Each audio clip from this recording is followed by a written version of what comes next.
যে জুবিন গাৰ্গ শুই আছে সেয়া গমেই পোৱা নাছিল ঘৰৰ মালিকে।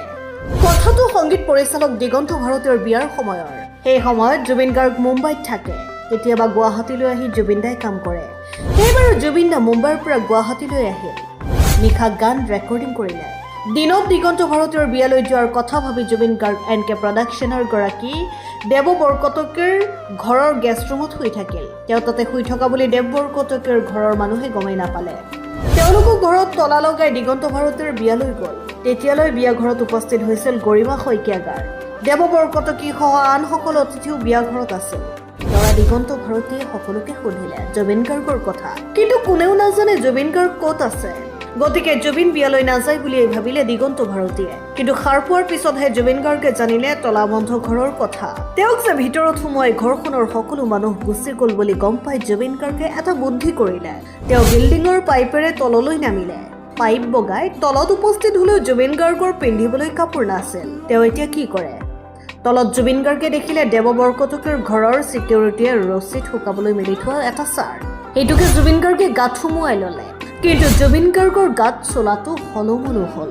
তথাপি সেইটো পিন্ধিয়েই তেওঁ কোনোমতে জালুকবাৰীত উপস্থিত হ'ল। বিয়ালৈ যোৱাৰ বাবে জুবিন গাৰ্গে উপহাৰ নিয়াৰ কথাও ভাবিলে। সেই চিনাকি দোকান এখনত সোমাই তেওঁ দুটা চকলেট পেকিং কৰাই ল'লে। কিন্তু জুবিন গাৰ্গৰ হাতত সেইদিনা গাড়ী ভাড়া দিবলৈও পইচা নাছিল। গতিকে তেওঁ দিগন্ত ভাৰতীয়ৰ বিয়ালৈ কেনেকৈ যাব চিন্তা কৰিলে। শেষত কেইবাখনো গাড়ী বগাই বগাই জুবিন গাৰ্গ বিয়া ঘৰত উপস্থিত হ'ল।